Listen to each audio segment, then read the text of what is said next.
UP में होने वाला है अब बड़ा गेम। सीएम योगी के सामने होंगे शिवपाल। उपचुनाव के लिए अखिलेश ने बिछाया जाल। क्या अपने ही जाल में फंस जाएंगे अखिलेश? क्या है पूरी खबर, आपको इस रिपोर्ट के जरिए समझाते हैं। यूपी में जल्द ही होने वाले 10 विधानसभा सीटों पर उपचुनाव को लेकर सियासी हलचल तेज हो गई है। ऐसे में इन 10 सीटों की जिम्मेदारी पार्टियों ने अपने अपने नेताओं को सौंप दी है। बता दें, सीएम योगी आदित्यनाथ ने अंबेडकर नगर की कटहरी और अयोध्या की मिल्कीपुर सीट का जिम्मा अपने ऊपर लिया है। वहीं बड़ा गेम खेलते हुए सपा चीफ अखिलेश यादव ने कटहरी की जिम्मेदारी शिवपाल यादव तो मिल्कीपुर सीट का प्रभारी अवधेश प्रसाद को बनाया है। वहीं फूलपुर सीट का प्रभारी डिप्टी सीएम केशव प्रसाद मौर्य को बनाया गया है। अखिलेश यादव ने दूसरे बड़े दलित चेहरे इंद्रजीत सरोज को फूलपुर सीट की जिम्मेदारी सौंप दी है। ऐसे में मिल्कीपुर, कटहरी और फूलपुर ये तीनों सीटें सीएम योगी और डिप्टी सीएम की प्रतिष्ठा से जुड़ गई है। इन 3 सीटों में भी अखिलेश यादव ने अपना दलित कार्ड खेला है। मिल्कीपुर और फूलपुर में अखिलेश यादव ने जिन 2 नेताओं को अपना प्रभारी बनाया है वो पारसी बिरादरी से आते हैं और अच्छे संगठनकर्ता माने जाते हैं। मुख्यमंत्री योगी आदित्यनाथ ने मिल्कीपुर और कटहरी इन दोनों सीटों को अपने जिम्मे में लिया है।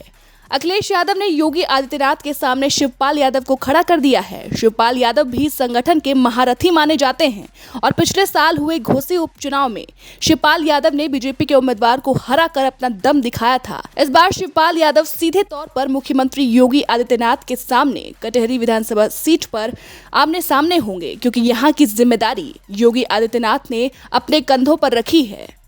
उधर अयोध्या के मिल्कीपुर में मुख्यमंत्री के सामने अखिलेश यादव ने अवधेश प्रसाद को खड़ा कर दिया है। अवधेश प्रसाद की जिम्मेदारी समाजवादी पार्टी के लिए अपने विधानसभा क्षेत्र में संगठन कौशल को दिखाना होगा। अखिलेश यादव ने एक तीर से कई शिकार किए हैं। विधानसभा में विपक्ष का नेता न बनाए जाने से थोड़ा खिन्न दिख रहे शिवपाल यादव को एक बड़ी जिम्मेदारी मिली। वहीं अवधेश प्रसाद को जब उनकी ही विधानसभा का प्रभारी बनाया गया तो ये चर्चा भी चल पड़ी कि क्या उनके बेटे को सपा टिकट देगी या फिर नहीं। फिलहाल आपको बता दें, योगी आदित्यनाथ शिवपाल यादव को अपने निशाने पर लेने का एक भी मौका नहीं छोड़ रहे। कल का दिन याद करिए, कल भी योगी आदित्यनाथ ने मंच से शिवपाल यादव और साथ साथ अखिलेश यादव पर तंज कस 2017 के पहले क्या कुछ यूपी में होता था उसकी याद दिलाई। क्या 2017 के पहले ये संभव था?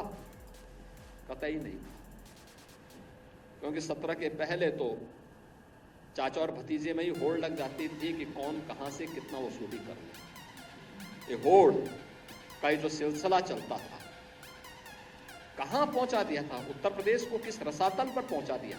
बहरहाल यूं तो सीएम योगी के जिम्मे में सभी यूपी की 10 विधानसभा सीटों के उपचुनाव होंगे, लेकिन खास तौर पर 2 सीटें मिल्कीपुर और कटहरी को मुख्यमंत्री ने अपनी प्रतिष्ठा का सवाल बनाया है। यानी एक सीट अयोध्या की वो जिस पर अवधेश प्रसाद विधायक थे और फैजाबाद से सांसद हो गए, और दूसरी सीट अंबेडकर नगर की कटहरी जहां से लालजी वर्मा विधायक थे और सांसद हो गए।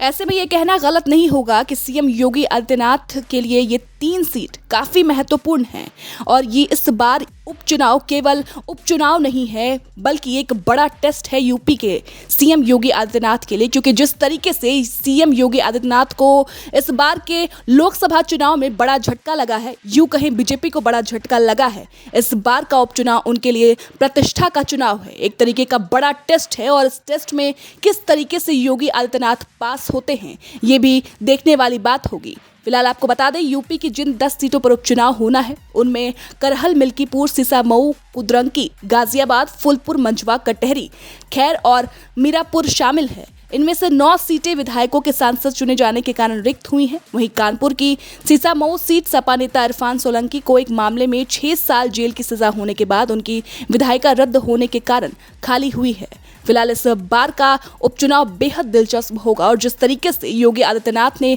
कमान संभाली है, अब देखना दिलचस्प होगा कि इस बार का उपचुनाव किसके पाले में कितनी सीटें लेकर आता है और किसे हार का सामना करना पड़ता है।